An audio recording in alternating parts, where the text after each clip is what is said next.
the opportunity to talk to a superintendent who gave me the opportunity to come to Hartford to do a research. I was finalizing my PhD at Penn State University and had written several letters to different communities, and Hartford was the community who responded to my letter. So I came to Hartford to actually complete a research, and I completed the research, and I decided to stay. I talked to the superintendent, and I said, how can I get a job in the school system? And he said, you need to get certified. I got certification immediately. There was an opportunity as a substitute teacher, and I started working as a substitute teacher at Hartford Public High School. Right after that, I taught elementary school in the city of Hartford. A position was open at Buckley High School as a math teacher, and I ended up going to Buckley High School working as a mathematics teacher within the New Arrival Center. Right after that, I actually continue working with families and children, school administration, a position open as an assistant principal, and I decided to move forward and take that opportunity. 5 years after that, Hartford Public High School was about to be closed. We were going to lose our second oldest high school in the United States. At that time, the superintendent in office called me, and these were his words. He said, Jose, I have a challenge for you. And I looked at him and I said, so what is the challenge? He said, I would like for you to become the principal of Hartford Public High School. And I looked at him and I said, but that school is about to be closed. And he said, yes, that's the challenge. You need to make sure that it doesn't get closed. So he said, it's going to be a great opportunity. If you reaccredit the school, you will have a job in the Hartford Public Schools. If you don't, you will be out of a job. So with that incredible offer, I decided to take the job. And I was at Hartford Public High School for 5 years. And the school got accredited. It wasn't because of me. It was because of the educators. It was because of the youngsters. It was because of the families who decided to work as a team to make sure that we were going to make our Hartford Public High School an open and accredited school in the United States. We completed that process. I was given the opportunity to become a member, a senior advisor for the superintendent in curriculum and instruction. Took the opportunity. I spent 4 years of my educational time within the Hartford Public Schools, writing curriculum, implementing curriculum, doing data analysis. I was in charge of early childhood education at the Hartford Public Schools. I was in charge of bilingual education at a point. I was in charge of technology systems at a certain point. And a different opportunity came on board in which the mayor, the superintendent, and the commissioner, the previous mayor, the superintendent, and the commissioner of education decided to find a way to bring a blueprint for early childhood education for the city of Hartford. I was called, I was asked by the superintendent to join the team. And I said, absolutely yes. It's one of the areas that I think we need to work in the city of Hartford. It's about opportunities for the children.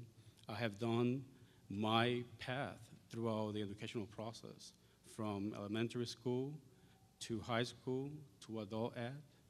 So I believe that I need to put a lot of effort into early childhood education. So I did. I came in as a loaner from the Hartford Public Schools to work at City Hall to start the first office for young children in the United States, to start the first blueprint in the state of Connecticut. And we were extremely successful in the implementation of that blueprint. As you've heard me speak before about my concern regarding conflicts of interest and a concern regarding micromanagement of the superintendent, I've read the opinion of Corporation Counsel, and while I agree it's fairly easy to recuse oneself from a vote that may create or be a conflict of interest, I'm more concerned, and this is not any reflection of how I feel about you personally. I think you're a man of outstanding character and a great commitment to our city. But I am concerned about the potential conflict of interest or potential for micromanagement, given that there's several $1 million that flow through your office from the state to the Board of Education that require both your signature and the superintendent's signature. How will you ensure that you don't use your position on the board to unduly influence or micromanage the superintendent regarding the use of these resources? So Councilman McDonald and Council, I can look into your eyes and could tell you that ethics, high expectations, have been very close to my heart since I came to Hartford in terms of what I do for children and what I do for families. I will never compromise my point of view. I have to tell you that. If I feel something is right, I will definitely move for that. If it's in favor of our children and families, I will be there. If I feel that we are actually compromising them or putting them in jeopardy, I will also say that.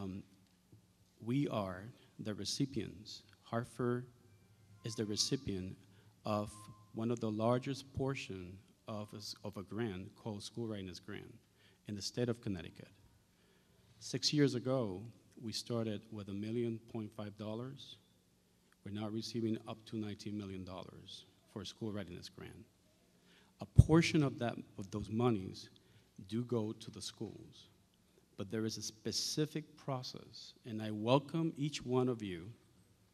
I welcome each one of you, and I welcome the public as well, to stop by my department and take a look at how we deal with accountability and how we deal with the paperwork that has to be presented to the state. We have state auditors. We have individuals who are calling on a monthly basis to make sure that we do the right thing.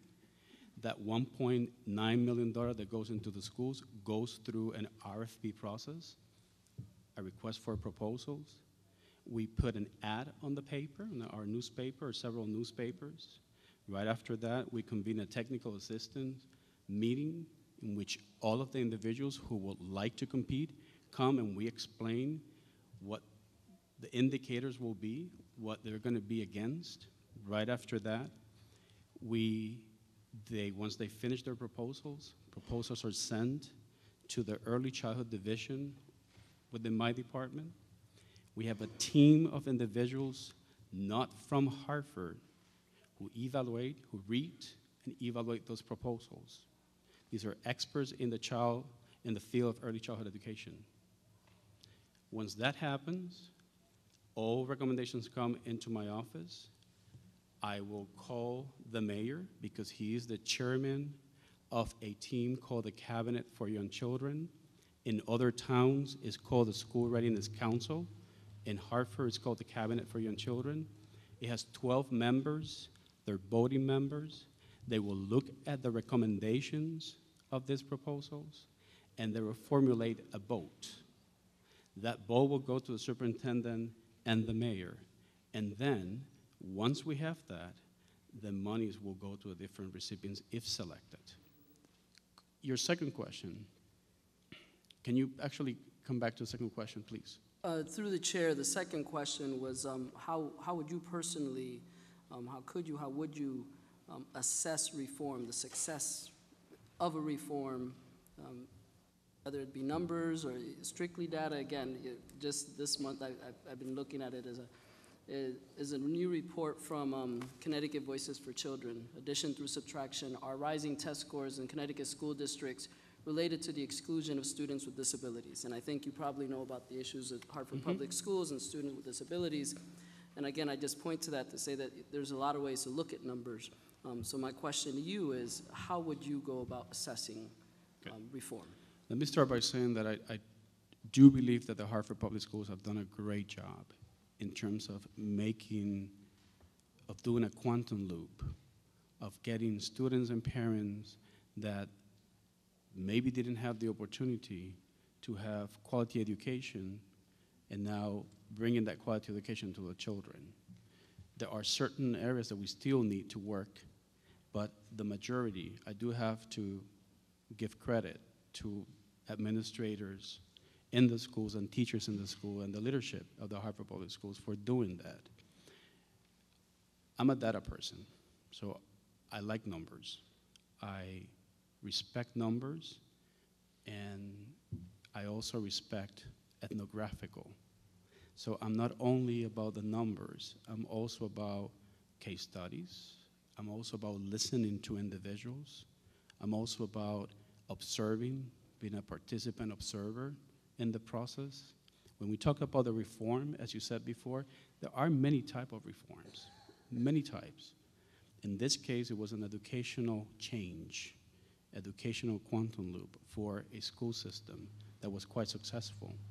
So I believe that what we need to do now is, as I mentioned before, we need to take a look at the areas that are shining and make it an even shinier than that, enhance them. And then we need to take out the areas that are not as developed as those and work around those, but really talk about them and really identify them, and maybe identify through data. Let's look at the data. Let's look at the last 5 years in those schools that are not magnet schools. What's happening? Let's look at the impact of community schools in our Hartford public school system. Let's look at the impact of other factors within the school. I think that from a policy point of view and from a Board of Education as a member, those are the type of areas that we're interested in. We're interested in looking at the areas that impact policy and how policy can impact those areas as well.